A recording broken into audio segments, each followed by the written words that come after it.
반갑습니다. 오늘 옷 색깔이 좀 그렇죠. 딸내미를 주려고 샀는데 사이즈 맞다고 샀는데 막상 와보니까 사이즈가 좀 큰 거야. 약간 많이 커. 반품하고 교환하라 그랬더니만 없대. 재고가 환불 받으시든지 그냥 입으시래. 그날 집에서 옷이 크다길래 막 나보고 입어보라요. 내가 속았는지 몰라도 하나 같은 평가가 뭐냐니까 너무 컬러가 잘 맞대. 내한테 타고난 얼굴색이 좀 희다나 그래서 너무 이렇게 반사판처럼 딱이래. 그래서 내가 기분 좋아서 여기다가 핑크색 목도리까지 하고 사진 하나 찍었지. 인스타하고 페이스북 올렸더니 학교 제자들은 다 한결같이 이쁘대.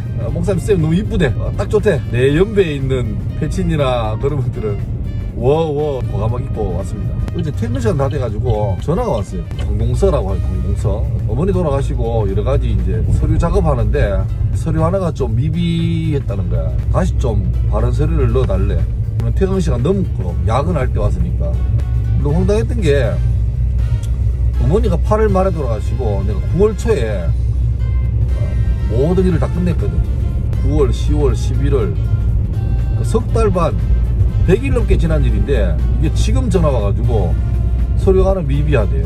두 가지가 좀 애매했던 게 하나는 내가 그 서류가 잘못됐다 그래서 현장에서 바로 다시 떼가지고 제출했던 기억이 선명하게 있어요. 저는 기억력이 굉장히 나쁜 편인데 그날은 기억나는 게 그날 되게 더웠거든요. 제가 그날 학교 연간이고 주머니에 휴대폰, 키, 또 무슨 이렇게 서류가 많으니까 이걸 다 넣고 보니까 주머니가 꽉 차가지고 거들 때 막 이렇게 방해될 정도로 그 기억이 나요. 면사무소 바로 옆에 있었어. 기억나는데 아침에 와서 딱 냈는데 이게 뭐가 잘못됐대. 그래서 다시 떼오래. 그래서 내가 다시 옆에 있던 면사무소 가서 떼서 냈던 기억이 나요. 흔치 않게 나요. 다시 제출하러 갔을 때 제 앞에 스님 한 분이 오셔가지고 업무를 보던 게 좀 그때 내 기억에 좀 이렇게 독특했으니까 기억이 나요. 다시 냈다고 말하니까 자기는 받은 거 없대. 내가 뭐 이런 기억까지 있다니까 약간 뉘앙스가 뭐냐니까 그건 모르겠고 받은 적이 없대. 자기한테 냈냐는 거야. 자기 받은 것도 없고 낸 적도 없대. 그게 첫 번째 기억에 일단 두 사람의 차이고, 또 하나는 아니 그러면 이게 적어도 9월 초일인데 이게 12월 중순 돼가지고 지금 왜 전화하냐고 하니까 그분 말씀이 전화를 했대. 나는 받은 기억이 있거든. 그거 받아서 바로 내가 할 수 있는데 했겠지. 심지어 내 전화번호에는 저장돼 있습니다. 그래서 내가 봤지. 받은 게 없는데 자기는 했다는 거야. 아, 그래서 어제 학교에서는 다 퇴근하셨잖아. 그래서 내가 저녁에 뒤늦게 문자 드리고 사후 결제 해가지고 오늘 오전에 좀 늦다고 지각이죠. 지각. 그래서 미리 올리고 허락받고 그래 왔어요. 서류 뗀 거 내역을 볼 수 있냐니까 면사무소에서 볼 수 있대. 그래서 뗐죠. 보니까 그날 무려 뗀 서류가 10통이. 아쉬운 거 몇 월 며칠까지 나오는데 시간이 안 나와. 시간까지 나오면 가장 확실한데, 그러니까 내가 그걸 들고 갔지. 이때가지고 내면서 보여주니까 참 아쉬운 게, 아 그래요 죄송합니다 이렇게 말하면 끝날 일이잖아.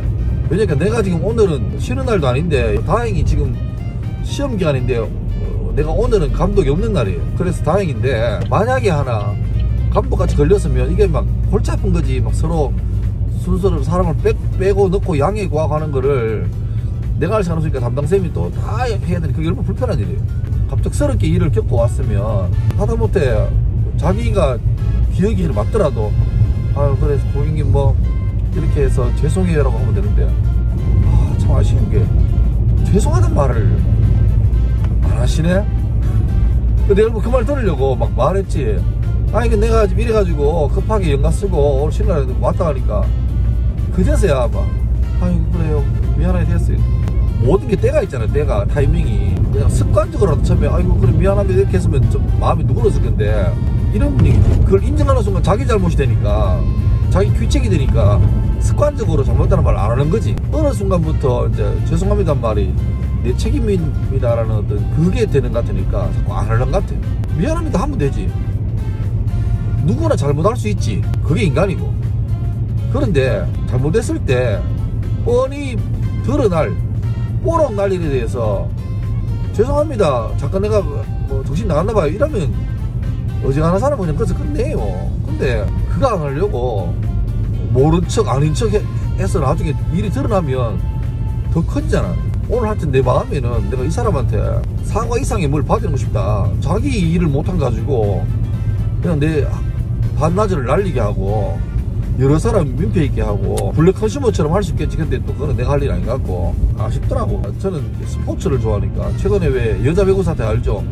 기업은행에 세터 코치 때문에 뭐 감독이 뭐 교체되면서 처음에 감독이 뭐 폭언했다 했는데 나중에 들어보니까 또 아닌가? 그래서 결국 그 국대 출신의 유명한 코치는 결국 불명예스럽게 배구계를 떠났고, 문제에 발단됐던 그 선수는 무단이탈을 뭐 2번 해놓고 또 와가지고는 변호사 데리고 와가지고 무단이탈은 아니다 이러고 말하고, 실력은 있겠지. 프로까지 가서 뭐 연봉을 무슨 2억 넘게 받으니까 실력은 있는 사람인데, 문제는 자기가 실수했더라도 빨리 사과하고 감독 같으면 자기 아버지 나이인데 그 감독이잖아요. 선수고. 근데 자꾸 드러나는 게 결과적으로 이 선수가 선수답지 못한 행동을 했고, 그게 코치도 같이 이제 곁들였고, 뭐 이랬으면 이게 들통나면 죄송합니다 내가 좀 그랬나봐요 이러면 될 건데, 안 했다고 우기고 이러니까 결국 여론이 안 좋아져가 지금은 그 팀에서도 선수를 무조건 방출하려고 그러고 다른 팀에서도 받아줄 분위기가 아니고, 아마 내가 볼 때 이 선수 받아주는 팀은 망할걸요. 예. 결국 이제 한참 전성기 때 갑자기 끝나는 거지. 그러니까 이것도 아쉬운 거지. 사소하게 일이 부거졌을 때 더 커지기 전에 마무리했으면 됐는데, 얼마 전에 온 나라에서 그렇게 했던 그 쌍둥이도 마찬가지고, 과거에 그런 게 있었으면 용서를 그 사람으로부터 받아야 되는데, 하다가 어느 순간 갑자기 태세 전환해가지고 뭐 이 사람들이 나쁜 의도로 나를 협박한다 이렇게 되니까 이제 건널 수 없는 강을 건너버린 거죠. 결국 뭐 국가대표 제명되고 국내에서 방출돼가지고, 예? 자기 나름대로 또 이제 살 길을 구하는 거지. 근데 그게 행복하겠냐는 거지. 지난 주말에 제가 인스타 올렸는데 그 대전하고 강원 팀이 K리그 1부 리그 잔류를 위한 혈투를 벌였죠.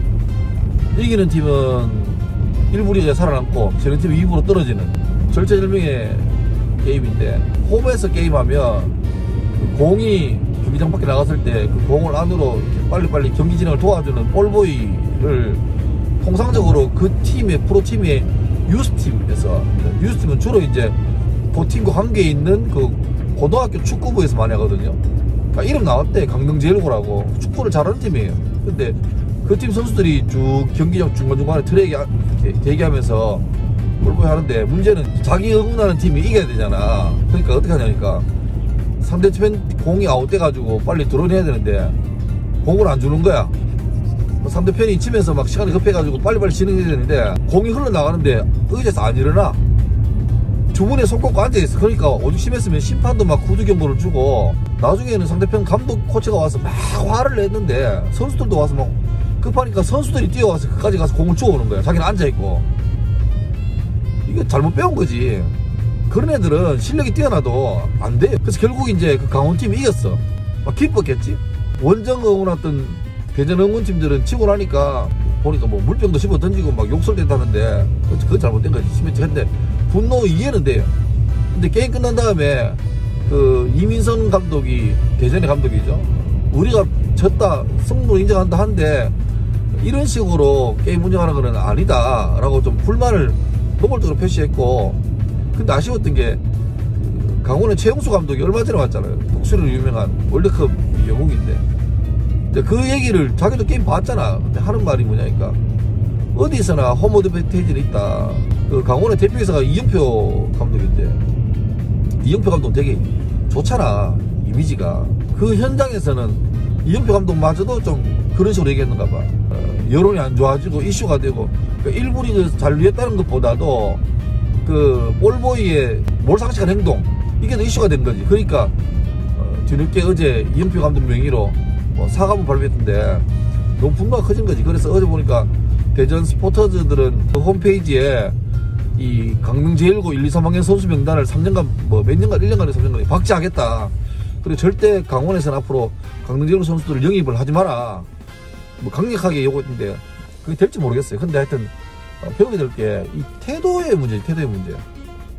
이해는 해. 댓글 중에 참 와닿던 게 뭐냐니까, 오케이 홈 어드밴티지가 있는 건 인정한다. 근데 그거는 자기 팀을 더 유리하게 해줄 수 있다. 빨리 공을 주는 건. 근데 아무리 볼보이라도 상대편에게 불리해서는 안 된다. 그러니까 게임 진행을 더 빨리 진행할 수는 있지만 이 사람이 의도적으로 느리게 해서는 안 된다. 그냥 진행해야 된다. 자기고 간판 뒤에 공이 있는데 가까이 주면 되는데 굳이 그걸 안 주고 방금 나왔던 멀리 있는 공을 주스러 가는 거야. 결국 후반에 그 볼보이는 심판에게 퇴장당했더만. 근데 다른 선수가 왔는데 그 선수만 아니고 아예 그날 작전 같더라고. 그 팀 전부 다가. 태도 문제. 잘못했으면 사과하고, 사과는 내가 했다고 끝이 아니고 그 사람이 진정으로 받아줄 때까지 진정어린 사과를 하고, 그게 결과적으로 뒷탈이 없게 하고 이기는 거지, 사람을 넣는 거지. 사과할 때는 피해자에게 사과를 하는 게 맞아요. 엉뚱한데 사과하고 이러면 안 되잖아요. 최근에 정치인들이나 뭐 유명한 사람들도 뭐 사건 사고 쳐가지고 뭐 일이 될 때 어떻게 합니까? 그거 피하려고 일단 사과한대. 근데 문제는 정작 피해자 사과 안 해. 그냥 누군지 모르는 국민한테 사과하고 언론에게 사과하지만 피해 당한 사람에게 사과 안 해. 사과를 마음에 없다는 거지. 그러면 안 돼. 얼마 전에 또 뭐 대구입니까? 뭐 여관에서 모텔에서 중학생들이 막 술 마시고 난리지고 해가지고 힘을 파손하고 해가지고 했는데 경찰도 출동해도 뭐 죽이려면 죽여봐 뭐 촉법소년 그 나오잖아요. 그게 나와가지고 막 하니까 피해를 본 그 모텔 업주가 막 애들은 막 소위 배째락하고 버티고 있고 부모한테 전화하니까 왜 뭐 합의금 빙 뜯으려 그러냐 그렇게 하고 그랬대. 그러니까 이제 이 사람이 못 견뎌가지고 이제 소위 인터넷에 터뜨린 거지. 그러니까 막 영상이 다 있잖아. 애들이 중학생들이 술 마시고 막 힘을 파손하는 게. 그러니까 여론이 안 좋아지니까 그제서야 와가지고 부모들이 와가지고 뭐 사과한. 근데 문제는 이미 그 사과의 골든타임을 놓쳐버리면 사과를 한들 그게 사과를 안 보이지. 그게 뭐 사과예요. 그러니까 이제 그 문제를 일으키는 행동을 하는 거 애들도 나무라지만 대다수의 댓글이 뭡니까? 부모가 하는 거예요. 부모가 하는 거예요. 씁쓸한 아침이네. 옷은 분홍색 입어서 이쁜데. 자, 하여튼 고맙습니다. 자,